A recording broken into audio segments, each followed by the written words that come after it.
Hey, I'm Charles with Rocky Mountain ATV-MC. Today we're in the shop with our Polaris RZR XP 1000 and we need to get our prop shaft replaced. So we're going to show you how to do that on your machine. Now it's going to be a similar process for any of the 4-seat RZRs, and this process will even work for some of the 4-seat Generals as well. Now there might be some differences from year to year or machine to machine, so just be aware of that. Some yokes are going to be bolted on, and there's a couple cross members you're going to have to remove on some machines, but the overall process is going to be similar. Just refer to your model specific service manual throughout that process. So with all that being said, let's go ahead and jump into it.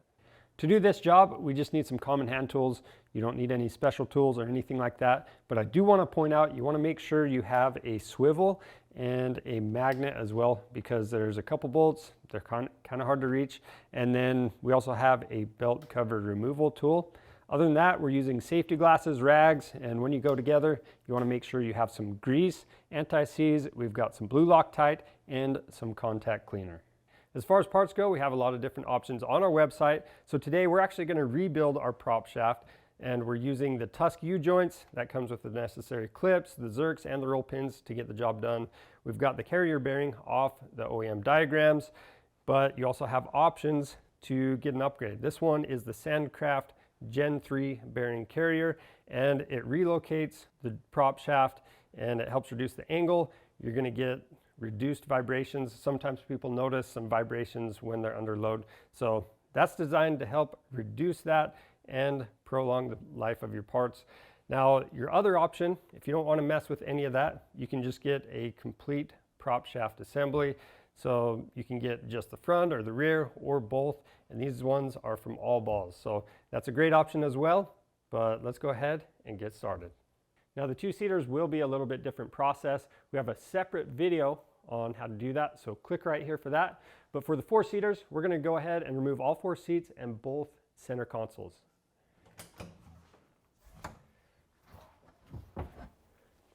So we're just going to start on the front console first with our T40 Torx bit.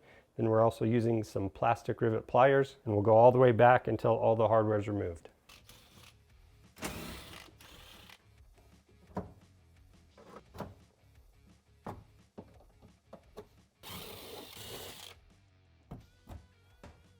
So we're going to remove the front console first.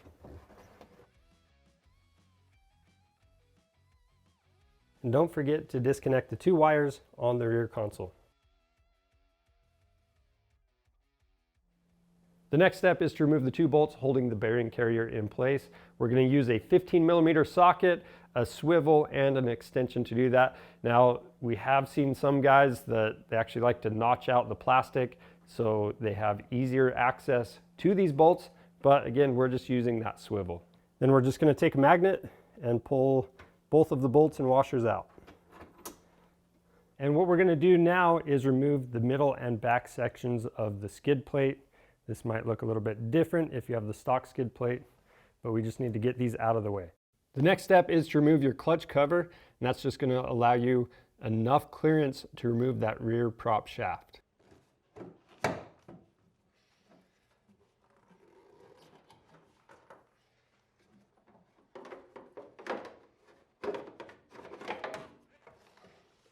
The next step is to free up the front yoke on the front prop shaft. So on this, there's a roll pin going through there that goes into the input shaft for your differential. So that roll pin, we can't see it right now, so we need to rotate the drive shaft. And what we're going to have to do is chock the front wheels. We're going to put the machine in neutral.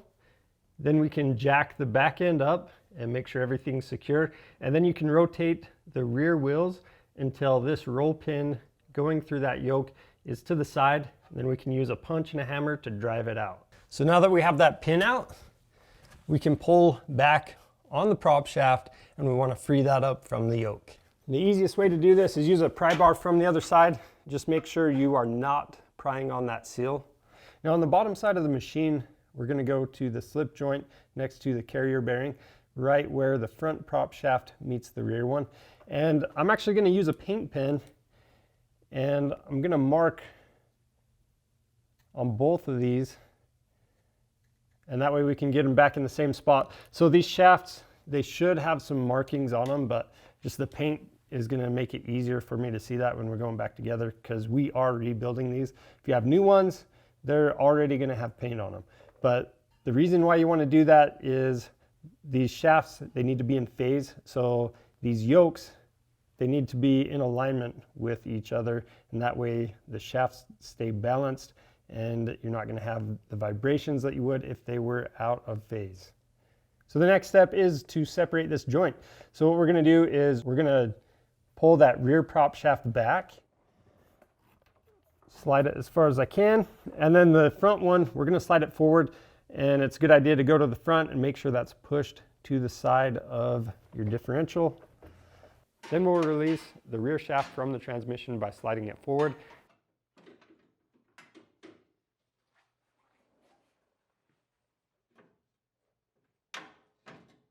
We're going to tip it down, and that way we can pull it out towards the front. So with this rear prop shaft out, we'll bring this over to the bench. And while we're down here, we'll go ahead and remove the front prop shaft. Once you have the prop shafts out, again, you have two different options. So if you plan on rebuilding yours, you're going to want to click the link to our how-to video, and that's going to guide you step by step through the process. Or if you just plan on replacing the prop shaft assembly, again, we have those on our website, so go check them out. At this point, we have our front and rear prop shafts rebuilt. We're ready to go back together, and you might remember that we marked both the front and rear prop shafts to make sure they are phased. And the whole reason, or the purpose of having these phased, is you're just making sure all of the U-joints are lined up and the shafts are going to be balanced together. So with that being said, we made that mark just to make sure we could see where we need to line this back up in case this other paint was worn off. But you can still see that paint that was originally on there. And there's also a tooth that is missing right below that lines up. There's going to be one spline right here that's different, and you can barely see the paint right there. That's where it lines up. This is only going to go on one way. You can't, if you try to put it one tooth off, it's actually not even going to slide together.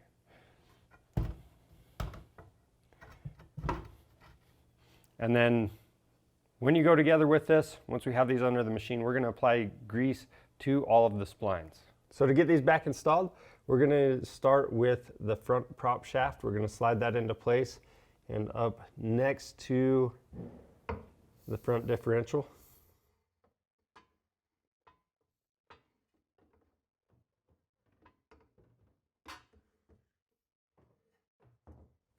And we're going to slide the rear prop shaft in the same way we took it off. We'll slide it all the way back.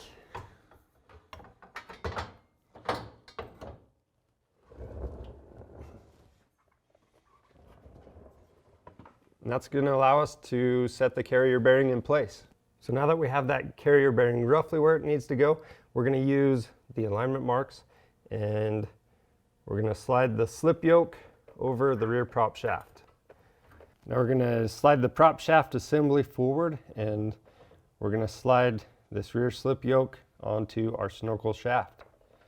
We need to align the holes in the front prop shaft with the input shaft for the differential.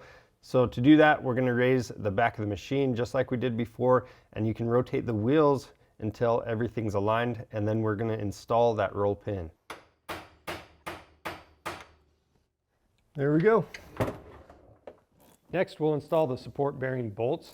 It's easiest to use some paper on a socket to hold these in place as you line them up. Now, with this swivel, we can't torque these down, but the torque on these is going to be 35 foot-pounds for reference. Now that we have the prop shaft installed, we can go ahead and reinstall our center consoles, the belt cover, all 4 seats, and our middle and rear sections of the skid plate. That's all there is to replacing the prop shaft on your Polaris RZR 4-seater. If you have any questions about the process, leave those down in the comments below. And if you need to pick any parts up for your machine, those are available on our website, so go check that out and subscribe to our channel for more helpful content. I'm Charles with Rocky Mountain ETVMC. Thanks for watching.